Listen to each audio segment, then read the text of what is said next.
Well, hello and welcome everyone to Monash College's virtual classroom taster session. I'm Jennifer Costa and I'm the Director of English. I'm really pleased that you've joined us today to learn a bit more about the virtual classroom. Here at the college, we've set up the virtual classroom because we didn't want COVID-19 to impact on our students' transition to Monash University. We wanted to provide you all with a guaranteed pathway to Monash. A quality education is our priority, and we've taken everything that we do face-to-face and we're delivering it in the virtual environment. You'll have the same teachers, the same curriculum, and the same support. We've strengthened our support so that students received tailored feedback from experienced teachers who can help them with their specific concerns.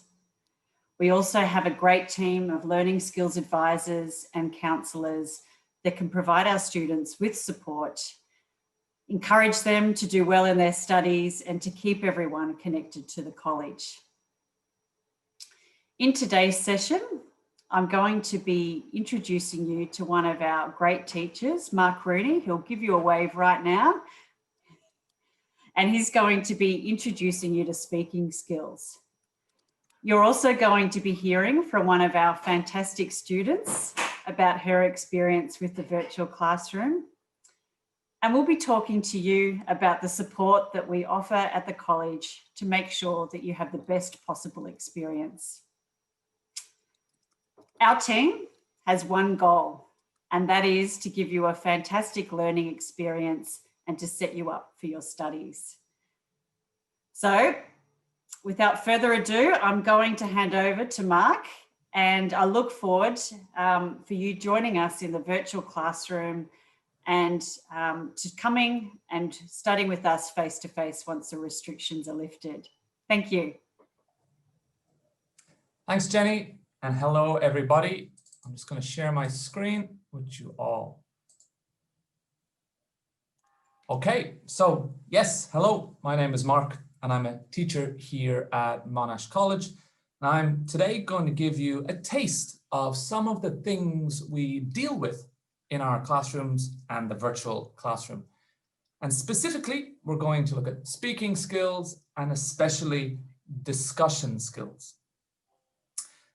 Now, of course, discussion skills are important for university students. When our students go to university, they need to be able to have discussion skills to take part in tutorials and group discussions.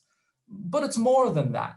You know, the ability to have discussions in English helps you learn from others at university and college. It also helps you teach others the things you know and to share your experiences and to share your knowledge of the world. Of course, discussions help us connect with people. And I think most importantly, they allow us to make friends and maintain friendships that we have already established. And that's why I tell my students that I think discussion skills are the most human skill that you can learn in English. However, when we talk to international students in university, they tell us that they have problems with discussions. They have problems participating in tutorial groups and just in general social situations. And that's a problem, yeah? Because in the end of the day, you're going to need to be able to communicate with other people there. So why is it? Why do students have these problems with discussion skills? Well, I think one of the main reasons is that students are not taught how to have authentic conversations. They are shown inauthentic conversations. That means that they don't learn how to have real conversations. They are exposed to fake conversations. To show you what I mean, I think it's a good idea if I act out a typical classroom discussion. Now, the discussion you're going to hear is not a good example of a discussion. It's from a course book, but it's not what we teach here at Monash. I'm only showing you this to give you an idea of where I think the problem comes from. Now, I'm going to act out the discussion, but I'm going to get some help from one of our amazing students or ex-students. Tina, are you there, Tina? Yeah, hello. Somebody Can you say hear me? hello. Yeah, we can hear you. I can hear you. So Tina is going to help me out in acting out this discussion. Now, remember, this is not a good example of a discussion. So if you can, you'll see a little chat function down the bottom of your Zoom. Feel free to write in the chat function what you think is wrong with this discussion. So if you think there's something not right about it, feel free to share those ideas.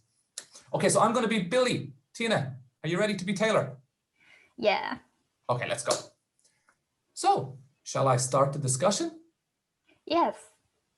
We need to discuss whether young people should be allowed to use social media. In my opinion, I think young people should not be able to use social media because social media has negative things. It can be dangerous for young people. What do you think? I disagree with this statement because I think young people can use social media to keep in contact with their family and friends. In addition, they can make new friends with other people. Social media can increase their friendship groups and help them make more social connections. How about you? Yes, I see what you mean. However, using social media can be dangerous because young people might share their personal information, such as their name, address, or phone number. Consequently, criminals may find this information and use it to commit crimes. I think this is a danger with social media. What do you think? I see your point. Nonetheless, I think social media can give teenagers a chance to learn about the world. They will discover who is trustworthy and who is dishonest. With the development of technology, people need to be aware of the dangers and risks in the world. Social media provides this opportunity. Thank you very much, Tina. Okay, so that was a typical discussion that you see in language course books in classes. So what is wrong with this discussion? Well, I don't know what you're thinking, but the first thing I want to say about this example of a discussion is nobody speaks like this. This is not how normal people have discussions in English or any language. It is not, well, it's robots. That's how machines talk. And there's reasons why it's not right. Some of the issues with this discussion, well, the first one is the turns are too long. Now, turns are each person speaks, and then they exchange. The turns are way too long. People don't usually speak for this amount of time before giving the other person an opportunity. It's unusual to do that. The grammar is too complex in this conversation. The sentences have too many clauses and it's too sophisticated. The vocabulary is not right. People don't use these types of words when they're having a discussion. They use a very different type of vocabulary. In the end, I think what this is an example of written English pretending to be spoken English. It's kind of fake English pretending to be real English. And I think that's a problem because in the end, it gives students the wrong impression of what discussion skills should be. I'll give you an example. So years ago, I was teaching a student and I was preparing him for a Cambridge exam. And he did the speaking test and he got a really high score. He got what he needed. I was really happy. And afterwards I said, oh, Young, congratulations. You got a good score in your speaking. What are you going to do now? And I just wanted to make conversation, be friendly. And he listened to my question and he went, yes, Mark, that's an interesting question. First of all, I plan to travel around Australia, which is one of the most beautiful countries in the world. After that, I will continue my studies in English because it is important for my career to have a strong level of English. Finally, I will return to Melbourne and enjoy the sights and sounds of this beautiful city. Thanks for your question, Mark. What do you plan to do after this course? And as he was speaking, I could feel my heart dying inside. And I thought, oh my God, what have I done? I have taught this young man to speak like a machine. He's going to go around Australia. He's not going to make any friends. Nobody's going to want to talk to him because it's very unusual for people to talk that. Those are not discussion skills. And it was at that moment I realized, okay, I need to change the way I teach discussions because this is not real. I'm not giving students the skills they actually need. And I want to make a point here. People don't speak like this for a reason. It's too difficult to speak like this. It's too difficult for you in a conversation to create this perfect language quickly and live. It's not what you do in your first language, so you shouldn't be expected to do it in English. Real discussions look more like this. And again, Tina is going to give me some help here. Okay. Okay, again, I'm going to be Billy, everyone, and Tina is going to be Taylor, and this is a authentic discussion. So shall I start? Yeah, sure, go ahead. Right. So we need to say if young people should be allowed to use social media. Yeah, I guess, well, I think no, because social media is kind of dangerous. What do you mean? Well, look at Facebook and Instagram and things like that. Twitter. Yeah, I mean, these kind of things can be really, Toxic. yeah, They give a bad example, you know? exactly. Like if you're looking online all day and see, you know, all these beautiful people and they look perfect and beautiful and It's all Photoshop. You need to be on your toes. right. Fake profiles and all that kind of thing. And the thing is, I think it's really bad for young people because they see these like perfect people and they feel pressure to be, you know, like them, skinnier and taller, and it's not right. Sure, that's fair enough. But I also think there are positives to social media. Yeah. Like it's really good at like connecting people. Uh-huh. So like every day I can talk to my family back home and I can talk to them Connect, yeah. and keep in touch. You know what I mean? Yeah, it's good. You can. It's a part of life now. Okay, thank you, Tina. I hope you can all recognize that sounds certainly more like what a real discussion looks like. Definitely in English, and in your own language, I'm sure it would look something similar. First of all, the turns are much, much shorter, and that's normal. There's lots of incomplete sentences. There's some sentences I didn't finish or Tina didn't finish. There's examples of overlapping speech, and that's when the two of us talk at the same time. It's very natural. The language is much less formal and the grammar is much less grammatically complex. And there's a very specific grammar. I've listed 4 features here, such as vague language, fillers, discourse markers, and fixed expressions. And I just want to have a look at them in a little more detail for a second, because I think they're very important. So I've highlighted in the text the vague language, the fillers, the discourse markers, and the fixed expressions. Now, vague language are those expressions we use that they're not exact, they're not precise, they're vague. So the expressions are things like that, that kind of thing, that sort of thing, things like that. Now, vague language is essential because it allows us to keep talking without having to find the exact correct word. And that's necessary if you want to take part in a quick, fast, dynamic conversation. So vague language is not just something we do, it's something we need to do in discussions. As are fillers. So the fillers you can see here are those sounds, like, you know, so, well, right? Now these fillers, you can probably guess, we use these to buy time, to say to the other person, wait, I'm still thinking what I want to say. I'm still formulating what I want to say. Fillers are essential pieces of language to take part in discussions. Now, in your language, you have fillers, but the fillers you use in your language sound very different than the fillers we use in English. And I often hear international students using fillers from their language when they're having conversations in English, and it sounds wrong. But even worse, sometimes they don't use fillers and there's just silence. And that makes everybody feel a little uncomfortable. Fillers are just as important as pieces of vocabulary. Discourse markers are these parts of language that have functions that can be agreeing or disagreeing, looking for clarification, seeking more information. But the discourse markers we use in speech are often very different than the discourse markers you use in writing. So for example, in speech, it's very rare for us to say, however, nonetheless, nevertheless. That's very formal language for a discussion.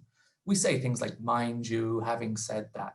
We use different expressions. So if you want to sound natural, you need to have those spoken discourse markers instead of those written ones. And the final one are fixed expressions. And fixed expressions are these ready-made, pre-packaged bits of language that we can just insert into speech to express our ideas. So some of the ones I used here are, it's a part of life, you need to be on your toes. And these have specific meanings.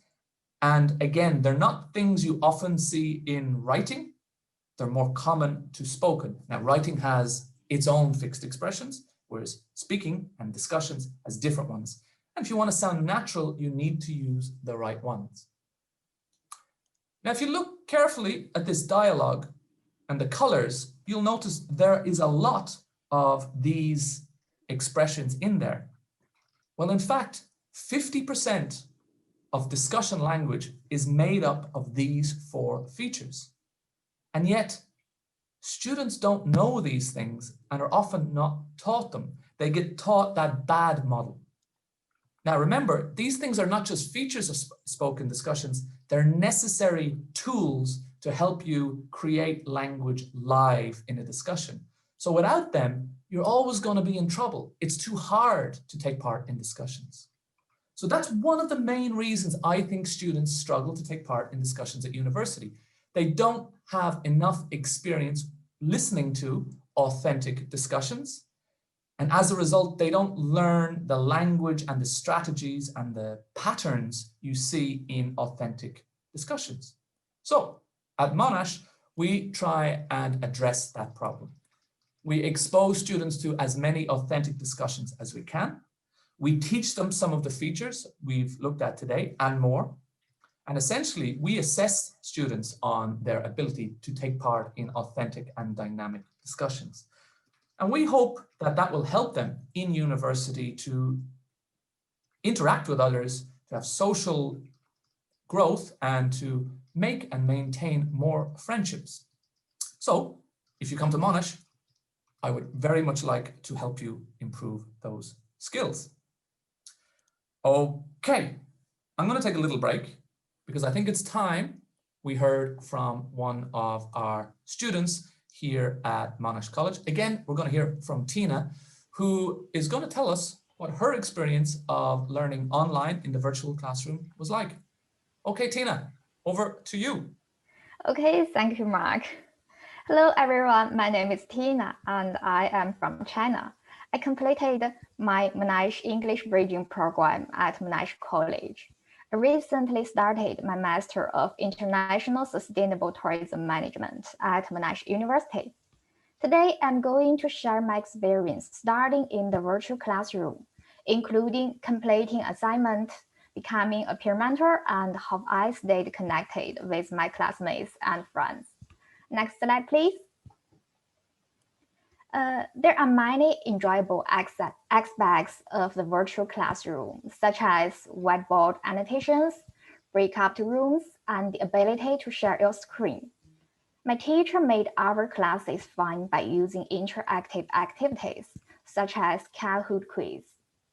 To stay connected with my classmates and friends, we use WeChat, and we also use Zoom to practice group presentations, to give each other feedback, and to practice our speaking skills.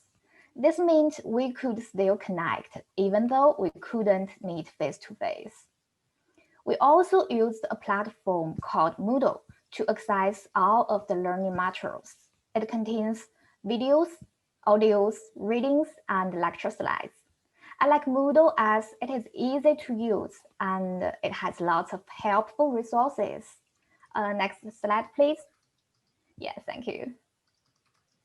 One of the assignments I completed as part of Monash English Bridging involved describing a successful sustainable tourism case in Australia. I chose Keep the Scenic Rain Scenic, which was a campaign established to protest coal seam gas mining in this area.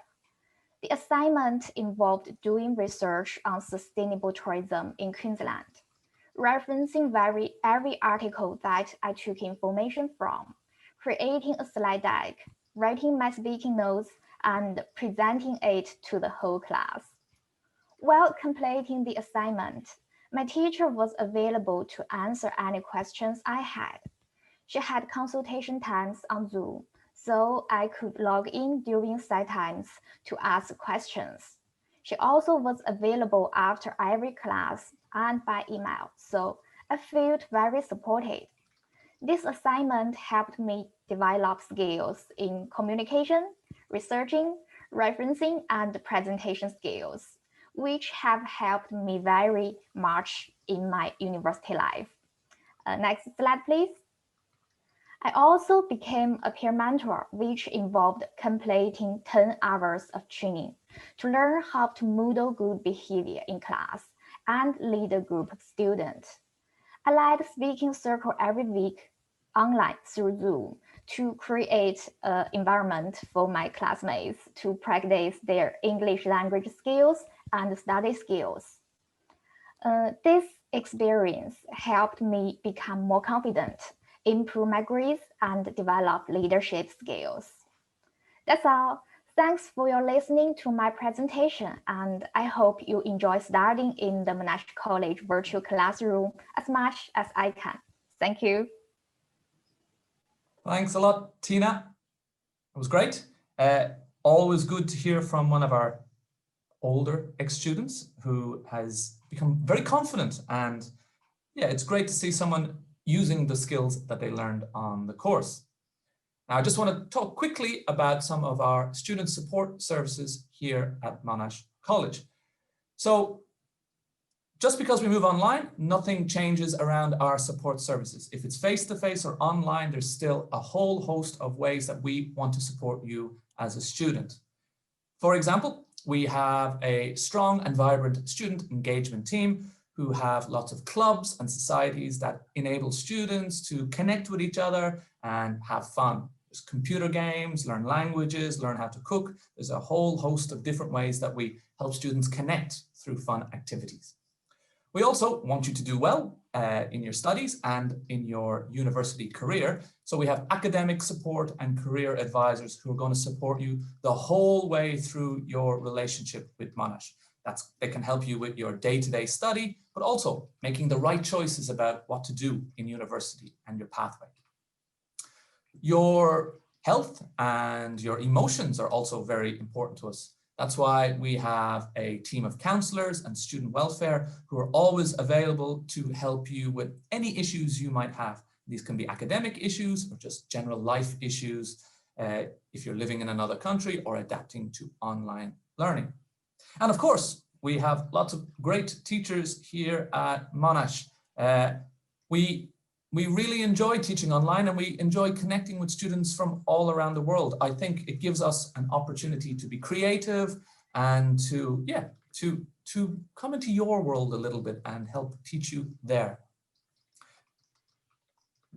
Keep in touch with us, find out more information. There's a host of different ways you can do that. You can scan the QR code you can see on your screen to get more information about the virtual classroom. Of course, if you've got any questions, you can contact us on either of these emails on your screen about diplomas or English foundation year courses, or just any questions from our marketing team. And of course, you can follow us on social media. We have a Facebook page, an Instagram page, and a YouTube channel. So that's basically all I want to tell you today about the services we offer. I really hope you come and join us and that we can build relationships over time to yeah, so you can have a successful university experience. Thanks everyone for your attention and take care. Bye-bye.